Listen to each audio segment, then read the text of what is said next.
ఇక్కడ లాస్ట్ ఈ లైన్లోనే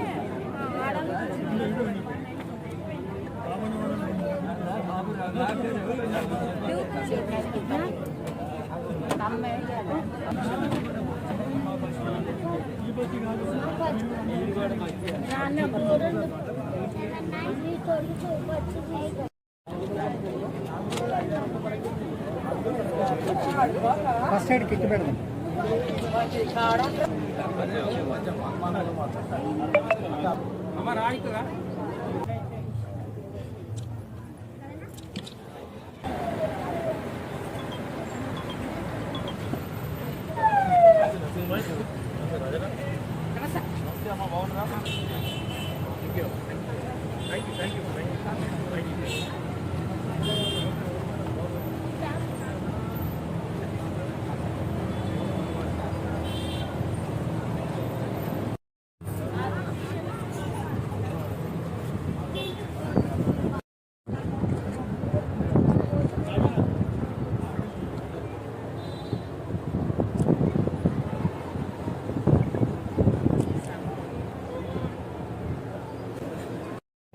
ప్రెస్ మిత్రులకు నా యొక్క నమస్కారాలు తెలుపుతూ కాంగ్రెస్ పార్టీ సంబంధించిన అన్ని సీనియర్ నాయకులకి ఈరోజు మెడికల్ క్యాంప్ ఆర్గనైజ్ చేసిన వైష్ణవ్ యాదవ్ గారికి హృదయపూర్వకంగా నమస్కారం తెలుపుకుంటూ ఈరోజు ఈ యొక్క మెడికల్ క్యాంపు ద్వారా అనేక మంది పేదలకి చాలామందికి ఈరోజు వైద్యం చేసుకోవాలంటే ఖరీదు కన్సల్టెన్సీ ఫీజు ఎక్కువ. ఇప్పుడు కంటి అద్దాల గురించి కంటి చికిత్స గురించి వచ్చిన వాళ్ళు ఉన్నారు, మ్యాక్స్ విజన్ వాళ్ళు మామూలుగానే వాళ్ళ కన్సల్టెన్సీ ఎక్కువ. దాంతోపాటు అద్దాలు పెట్టుకోవాలన్నా ఆపరేషన్ చేసుకోవాలన్నా ఖరీదు.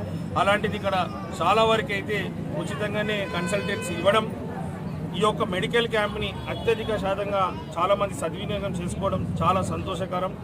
ఎవరు మెడికల్ క్యాంప్ పెట్టినా కూడా వారు కూడా ఇవన్నీ ఏర్పాట్లు చేసుకొని వైష్ణవ్ యాదవ్ గారిని ఆదర్శంగా తీసుకొని పవర్లో ఉన్నామా పవర్లో లేమా అని కాదు, మనము పవర్లు అనేది పొజిషన్ అనేది ప్రజలు ఇస్తారు. మనం పని చేసుకుంటూ పోతుంటే ప్రజలు మనల్ని గమనిస్తుంటారు, చూస్తుంటారు. ప్రజలకు మనం ఏం సహాయపడినామని వాళ్ళు తెలుసుకుంటారు. కాబట్టి ప్రతి ఒక్కరు నాయకులకి, కాంగ్రెస్ పార్టీ నాయకులకి అందరికీ నా ఒక మనవి ఏంటంటే, ఇలాంటి ఎవరైతే ఉచితంగా ఈ క్యాంపులు ఆర్గనైజ్ చేస్తున్న వారు ఉన్నారో వారిని తోటి సంప్రదింపు చేసి ఎక్కడెక్కడ అవసరం ఉంది, ఎక్కువ మంది మన కంటోన్మెంట్లో పేదలే కాబట్టి ఈ పేద బస్తీలో ఇలాంటి మెడికల్ క్యాంపులు ఆర్గనైజ్ చేయాలని వాళ్ళకి విజ్ఞప్తి చేస్తున్నారు.